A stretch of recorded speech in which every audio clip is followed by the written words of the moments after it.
Welcome back. I'm Kelsey, and today I want to talk about how I lay out my oil painting palette when I start new paintings. So I get asked all the time what paints I use, what brands, what colors, and this is something that honestly changes a lot for me. I am constantly trying out new brands, trying out new colors.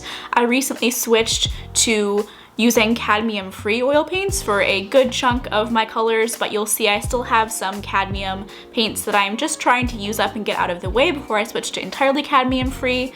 And so I'm really conscious of my environmental impact, and I also just really want to paint good paintings. And a huge chunk of that is having the right colors in your toolkit to set you up for success.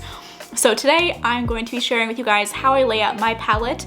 I'm using the Sienna Plein Air pochade box. It is an excellent pochade box for all around oil painting. I use it a lot. I paint in pretty small spaces indoors, and I find that having the walls on the side of the palette and having just a little briefcase type of thing to paint in is super useful and saves me a lot of mess and cleanup. So today I'm going to be walking you through how I lay out my palette, all of the paints that I use, all of the colors, all of the brands. You're gonna know everything. I don't think there's a right way to lay out your palette. I think the right way to lay out your palette is whatever works best for you. I just want to share with you guys what I use, how I lay out my palette, the colors that I use every day in painting, just so you can get a good idea of where I'm coming from and the types of materials that I use in my work if you've been following this channel for a while, if you're interested in recreating how I paint things. So, all right, with that being said, let's get started.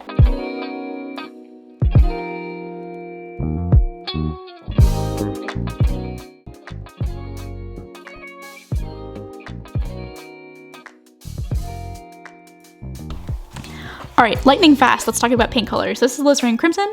Next we have Quinacridone Red. This is a nice magenta color. And then after that we have Cadmium Red Medium. This is one of my very last Cadmium Red, actually like cadmium paints. And then we have the Cadmium-free Cadmium Red Light, which is just a gorgeous, really pretty red. And next we have Michael Harding's Permanent Orange, a very nice, almost neon kind of orange. And here is Utrecht's Cadmium-free Cadmium Yellow Medium, a very nice, just gorgeous mixing color. And this is my version of Lemon Yellow. This is Michael Harding's Bright Yellow Lake. It's a very pretty color and makes absolutely amazing greens, and you can tell I used it a lot. And here we have Olive Green, one of my favorite colors, and a really nice green. And we have Viridian. This is a recent addition to my palette, but I actually like it a lot, and I found it really useful so far. And here we have Phthalo Green, a really nice dark green.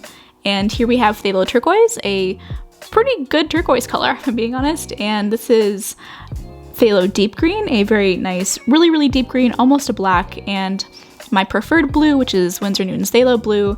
And then we have Indenthorn Blue, which is my version of like an indigo blue. It's a very nice, really deep, almost black color. And for purples, we've got Cobalt Violet Hue. I can't afford the real thing. That's so expensive. And Dioxazine Purple, a very nice kind of coolish purple, and by far my favorite color, Luminous Opera by Holbein's Duo Aqua Oil line, which is a water mixable paint. And one of my absolute favorite colors is Rembrandt's Transparent Red Oxide. Completely comes in clutch for mixing skin tones or trying to make a really nice sienna color. And one of my favorite browns, which is Asphaltum, and then we have Warm White, comes in super clutch for those highlights, and Chromatic Black, which is not a black pigment, but actually a green and a red mixed together. It's a very nice shadow color and doesn't dull mixes like regular black does. And then we have Winsor & Newton's Soft Mixing White, my preferred mixing white, though there are some cases where I use others, not something I'm going to get into here. And when I'm laying colors out on my palette, I do it in a pretty basic rainbow order. I'm not adding every single color here because I already have some on my palette actually, and I'm just squeezing them out like you'd probably expect. I do reds, oranges, yellows, greens, blues, purples, and then maybe some pinks if I have them, like this Luminous Opera, and then the browns, blacks, and in the far left corner, I have my white. And yeah, so now that we've covered all of my color choices, let's talk about why I have these colors and what they're actually good for.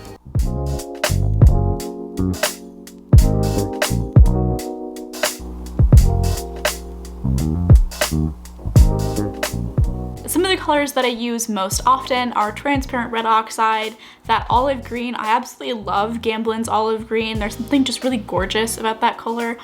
I also really like Indian Throne Blue. I'm not sure if I'm pronouncing that right, but it is a gorgeous, nice, like deep indigo blue for when you really need that really dark, deep blue, but you don't want to mix your phthalo blue or your ultramarine blue with something like a black pigment, for example. A few specific, maybe nitpicky things that you'll notice that I have in my palette are soft mixing white. That is my overall mixing white. It is a mix of a few different white pigments, but I find it a little bit less cool than the other whites. And I also have warm white. Warm white is a color that I really only use when I need to lighten up a color, but I don't want to make it cooler in hue.